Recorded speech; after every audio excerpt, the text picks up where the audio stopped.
الحمد لله وكفى وسلام على عباده الذين اصطفى اما بعد فاعوذ بالله من الشيطان الرجيم بسم الله الرحمن الرحيم انما يريد الله ليذهب عنكم الرجس اهل البيت ويطهركم تطهيرا وقال في موضع آخر قل لا اسألكم عليه اجرا الا المودة في القربى وقال في موضع آخر ألم تر كيف ضرب الله مثلا كلمة طيبة كشجرة طيبة أصلها ثابت وفرعها في السماء تؤتي أكلها كل حين بإذن ربها ويضرب الله الأمثال للناس لعلهم يتذكرون صدق اللہ العظیم۔ محترم سامعین حضرات اور میرے نوجوان سنی ساتھیوں، آج کی اس مبارک نشست میں امام رضا رحمۃ اللہ تعالی علیہ کے صاحبزادے امام تقی علی، پھر ان کے صاحبزادے امام نقی علی، پھر ان کے صاحبزادے امام حسن عسکری رحمۃ اللہ تعالی، ان تمام کا تذکرہ کریں گے۔ ان کے حالات تو بہت زیادہ ملتے ہیں، لیکن ہم اس ایک نشست کے اندر بڑے اختصار کے ساتھ ان سبھی کے حالات کو کور کرنے کی کوشش کریں گے۔ میرے بھائیوں، امام تقی علی رحمۃ اللہ تعالی علیہ 5 رمضان 195 ہجری کے اندر پیدا ہوئے اور مدینہ کی سرزمین پر پیدا ہوئے۔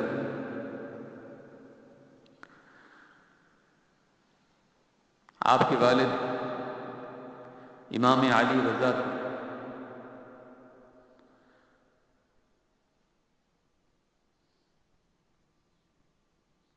اور اسی طرح امام تقی علی رحمۃ اللہ تعالی علیہ کا نام تو اصل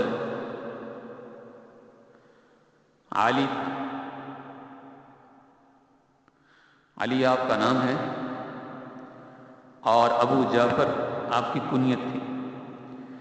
تقی اور جواد یہ آپ کے 2 القاب ہیں معروف اور مشہور۔ والد آپ کے رضا ہیں، جیسے پہلے آپ کو بتا چکا ہوں، اور ان کی والدہ کا نام یا تو سبیکہ تھا یا پھر سکینہ تھا۔ ہمارے عرف کے اندر تو سکینہ مشہور ہے، رفعت کہتے ہیں، سکینہ صحیح ہے، تو سبیکہ یا پھر سکینہ ان کا نام تھا۔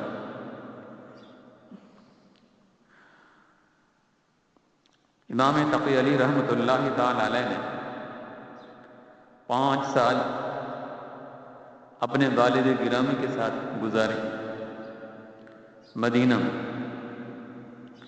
لیکن جب ان کے والد کو خراسان کے اندر ان کو بلایا گیا تھا، جیسا کہ گزشتہ نشست کے اندر امام رضا رحمۃ اللہ تعالی علیہ کی نشست میں آپ کو بتا چکا ہوں میں،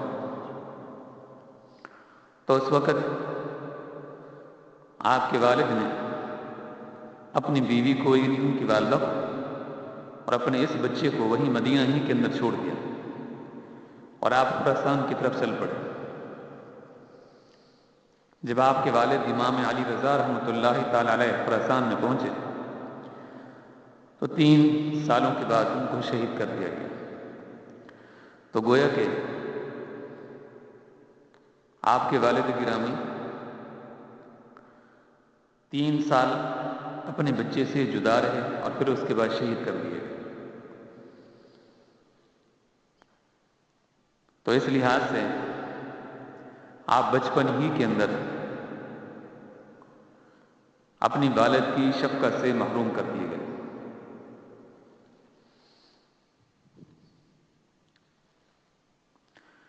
امام تقی علی رحمۃ اللہ تعالی علیہ بھی اپنے والد گرامی کی طرح بڑے علم والے تھے، بڑے فضل والے تھے۔ اللہ تبارک و تعالی نے بڑے علم سے ان کو نوازا۔ تھوڑا ہی عرصہ گزرا تھا کہ وقت کے بادشاہ نے ان کو اپنے پاس بلوایا یعنی امام تقی علی رحمۃ اللہ علیہ تعالیٰ علیہ کو جس طرح کہ ان کے والد کو بلایا گیا تھا خراسان میں، اسی طرح ان کے صاحبزادے امام تقی علی کو بھی خراسان کی طرف بلایا گیا۔ جب بار بار آپ کے پاس پیغام آتا ہے تو آپ پھر خراسان کی طرف خروج کر گئے، خراسان کی طرف چلے گئے، اور وہاں پہنچ کر آپ نے علم بھی وہیں حاصل کیا ہے، بڑے بڑے ائمہ کرام سے آپ نے علم حاصل کیا، اور بہت سارے آپ کے شاگرد بھی ہوئے۔ انشاءاللہ ان کا تذکرہ بھی کبھی کریں گے کہ آپ کے اساتذہ میں سے کون کون سے ہیں اور آپ کے شاگردوں میں سے کون کون سے ہیں۔ بہرحال اعلیٰ درجے کے ہیں آپ کے اساتذہ بھی، اور اسی طرح آپ کے جو شاگرد ہیں ان کا بھی اعلیٰ مقام ہے۔ تو وقت کا جو بادشاہ تھا جس کا نام مامون تھا،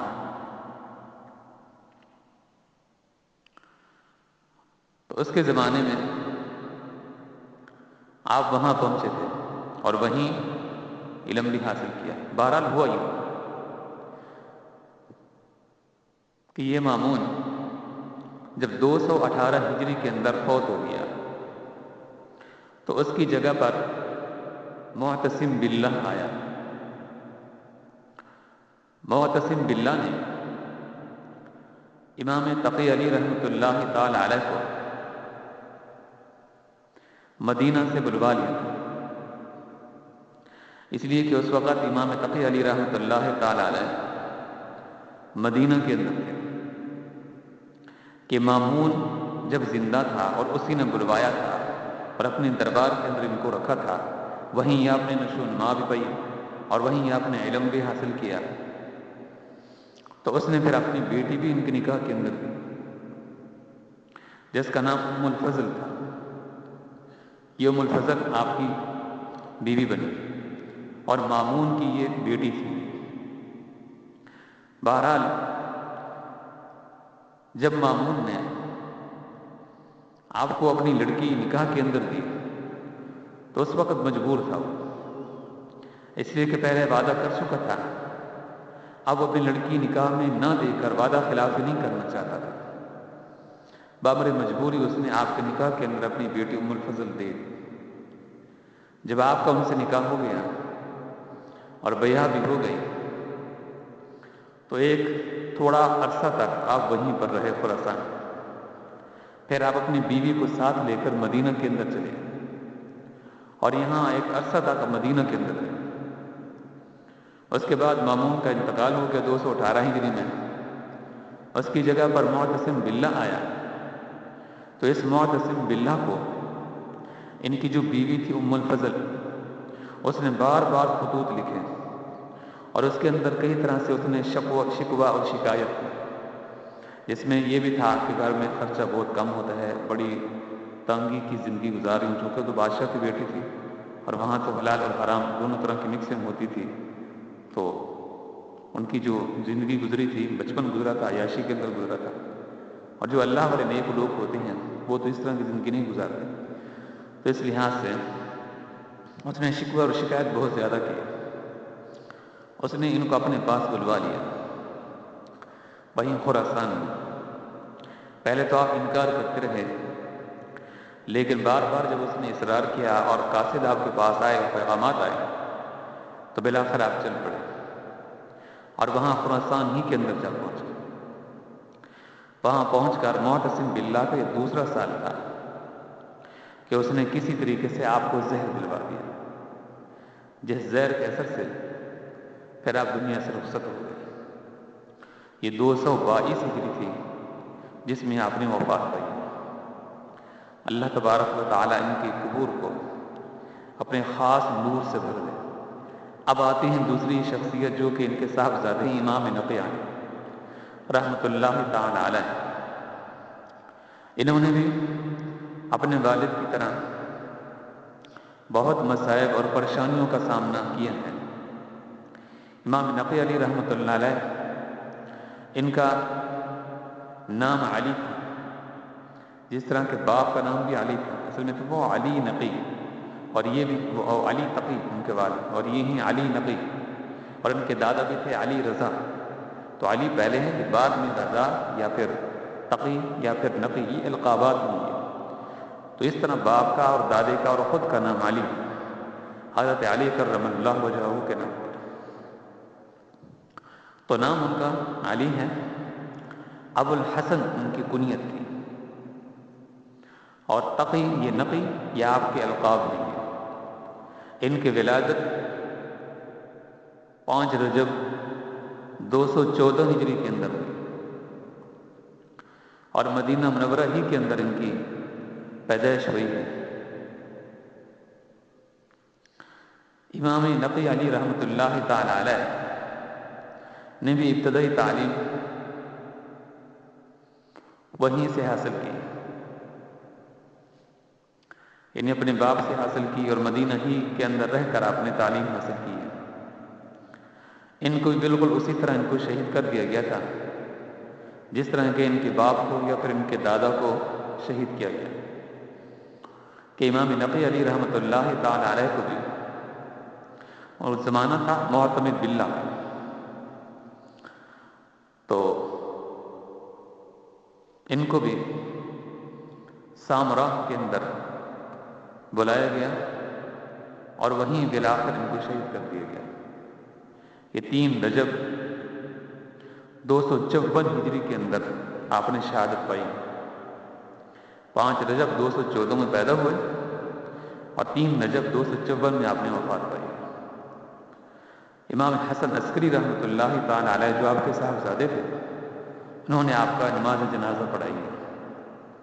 اب آتے ہیں تیسری شخصیت جو ان کے صاحبزادے ہیں، امام حسن عسکری رحمۃ اللہ تعالی علیہ۔ دیکھیے آپ کا نام جو اصل تھا وہ نام آپ کا حسن ہی ہے، حسن آپ کا نام ہے، اور یہ سامورا کے محلہ عسکر میں قیام پذیر تھے، اس وجہ سے آپ کو عسکر کہا جاتا ہے۔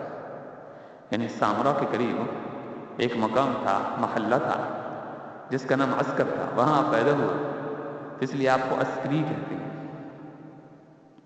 آپ کی ولادت 10 ربیع الثانی 232 ہجری میں ہوئی ہے، اور اسی طرح اپنے والد گرامی کے ساتھ آپ نے 11 سال گزارے ہیں۔ تو جب امام نقی علی رحمۃ اللہ تعالی علیہ کو عراق کے اندر بلایا گیا تھا، تو اس وقت آپ بھی اپنے باپ کے ساتھ عراق ہی کے اندر آئے تھے، اور وہاں ایک مقام تھا سامورا عراق میں، وہاں آ کر آپ بھی اپنے باپ کے ساتھ قیام پذیر ہوئے۔ بالآخر آپ کے والد گرامی 254 ہجری میں جب ان کا انتقال ہوا، تو اس وقت آپ کی عمر 22 سال، یعنی 22 سال آپ کی اس وقت عمر تھی کہ جب آپ کے باپ کا انتقال ہوا، کیونکہ 232 کے اندر آپ پیدا ہوئے ہیں، اور 260 کے اندر آپ نے انتقال فرمایا ہے، لیکن جب آپ کے باپ دنیا سے رخصت ہوئے 254 ہجری میں، اس وقت آپ کی عمر 22 سال تھی۔ بالآخر آپ کو بھی آپ کے باپ کی طرح شہید کر دیا گیا۔ آپ کی شہادت 8 ربیع الاول 260 ہجری بنتی ہے، اور سامراہی کے مقام پر آپ کی شہادت ہوئی۔ تو اس لحاظ سے امام علی رضا رحمۃ اللہ تعالی علیہ، یا ان کے صاحبزادے امام تقی علی رحمۃ اللہ تعالی علیہ، یا پھر ان کے صاحبزادے امام نقی علی رحمۃ اللہ تعالی علیہ، یا ان کے صاحبزادے امام حسن عسکری رحمۃ اللہ تعالی علیہ، تو ان سب نے یکے بعد دیگرے اللہ کے راستے کے اندر شہادت پائی ہے، اور یہ شہادت اتنا بڑا رتبہ ہے کہ شہادت کے رتبے کے حصول کے لیے نبی اکرم صلی اللہ علیہ وسلم نے بھی دعائیں مانگی تھی، اور دعا کی تھی، اے اللہ مجھے شہادت کی موت دینا۔ اور روایات سے معلوم ہوتا ہے کہ اللہ تبارک و تعالی نے آپ صلی اللہ علیہ وسلم کے اس آس کو پورا فرمایا کہ آپ کو شہادت کی موت عطا فرمائے کہ غزوہ خیبر میں ایک یہودیہ نے نبی اکرم صلی اللہ علیہ وسلم کو ایک بکری کا یعنی پاؤں والا جو حصہ ہوتا ہے وہ ان کو پیش کیا کھانے کے لیے. اس کے اندر زہر ملا ہوا تھا، دستہ جسے کہتے ہیں دستہ، تو اس میں زہر ملا ہوا تھا. نبی اکرم صلی اللہ علیہ وسلم نے جب اس کو کھایا تو وہ زہر پھر اثر کر گیا.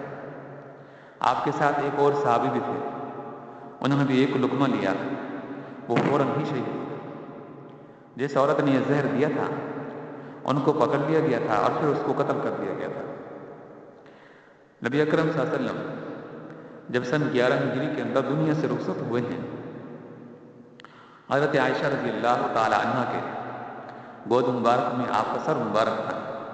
تو اس وقت آپ نے یہ فرمایا کہ عائشہ، جو خیبر کے اندر مجھے زہر دی گئی تھی، ایک یہودی عورت نے مجھے دی تھی، آج اس زہر کا اثر میرے کلیجے کو کاٹ رہا ہے. اور جس شخص کو زہر دیا گیا ہو تو وہ بھی شہادت کی موت ہے. اگر وہ زہر سے مر جائے تو اس کو بھی شہادت کی موت ہے. حضرت عمر رضی اللہ تعالیٰ عنہ کا یہ دعا تو بہت مشہور ہے. انہوں نے دعا مانگی کہ اللہ مجھے شہادت کی موت دینا اور موت بھی مجھے مدینے کے اندر دینا. صحابہ کہتے ہیں کہ ان کی اس دعا کو سن کر ہم حیران ہوتے تھے کہ بھلا مدینے کے اندر کس میں شہادت کی موت ملے گی. یعنی یہاں تو مسلمان ہیں اور یہ تو مسلمانوں کا کیپٹل ہے کہ جہاں بیٹھ کر پوری آدھی دنیا کو وہ اپنے قبضے کے اندر لیے ہوئے ہیں اور نظام اس طرح سے چلا رہے ہیں. تو یہاں دشمن کیسے داخل ہوگا اور بھلا کس طرح ان کو ان کو شہید کرے گا. کہتے ہیں کہ ان کی دعا قبول ہوئی کہ اللہ تبارک و تعالی ماہ محرم کی پہلی تاریخ کو ان کو شہادت نصیب، ان کو شہادت عطا فرمائی. یہ ذی الحجہ کی 26 تاریخ کو آپ پر حملہ ہوا تھا اور محرم کی پہلی تاریخ کو آپ نے جام شہادت نوش فرمائے ہیں. تو اس لحاظ سے شہادت جو ہے یہ عظیمت ہے. اس کی خواہش نبیوں نے کی، اس کی خواہش صحابہ نے کی. اور قرآن تو کہتا ہے بلا تقتلوا اولادکم خشیۃ املاق. ایک دوسرے مقام پہ فرمایا کہ جو لوگ ہمارے راستے کے اندر قتل کر دیے گئے ہیں ان کو تم مردہ نہ کرو، نہ کہو. یعنی جن لوگوں نے ہمارے راستے کے اندر شہادت پائی ہے، کفار سے لڑتے رہے، جھگڑتے رہے اور اس حالت میں کفار ہی کے ہاتھوں مارے گئے، تو ایسے لوگوں کو تم مردہ نہ کہو، بلکہ بل احیاء، بل تو وہ اللہ کے ہاں زندہ ہیں. وہ بل ہم یرزقون کے الفاظ بھی ہیں کہ اللہ ان کو رزق دیتا ہے. اب ان کو رزق کیسے ملتا ہے وہ اللہ تعالیٰ ہی جانتے ہیں، اور اللہ کا کلام ہے، یہ جھوٹا نہیں ہو سکتا. ہماری عقل ناقص ہے، ہماری سمجھ میں نہ آئے تو یہ حق بات ہے. نہیں ایسا ہو سکتا ہے، صحیح ہے. کیوں؟ ہماری عقل تو بہت ناقص ہے، بہت تھوڑی ہے، ہم ان گہرائیوں تک نہیں پہنچ سکتے. اللہ تبارک و تعالیٰ نے زمین آسمان سارا نظام بنایا ہے تو وہ تو ساری کائنات کے نظام کو جانتا ہے. تو وہ رزق دینے کے اوپر بھی قدرت رکھتا ہے. لہذا جو فرمایا کہ جو لوگ میرے راستے کے اندر قتل کر دیے گئے، وَلَا تَقُولُوا لِمَن يُقْتَلُ فِي سَبِيلِ اللَّهِ أَمْوَاتٌ بَلْ أَحْيَاءٌ وَلَٰكِن لَّا تَشْعُرُونَ. ان کو تم مردہ نہ کہو بلکہ وہ زندہ ہیں اور تمہیں شعور نہیں ہے کہ وہ کیسے زندہ ہیں. تو اس لحاظ سے شہادت جو ہے اس کو عظیمت سمجھنا چاہیے، نہ کہ اس کو مصیبت. تو اس لحاظ سے کچھ اور بھی لیکچر ہیں اس معاملے میں، اور ذرا اگلی نشست کے اندر ہم دیکھتے ہیں ان کے اوپر بھی انشاءاللہ اس طرح سیر بحث کریں. آخر دعوانا الحمدللہ.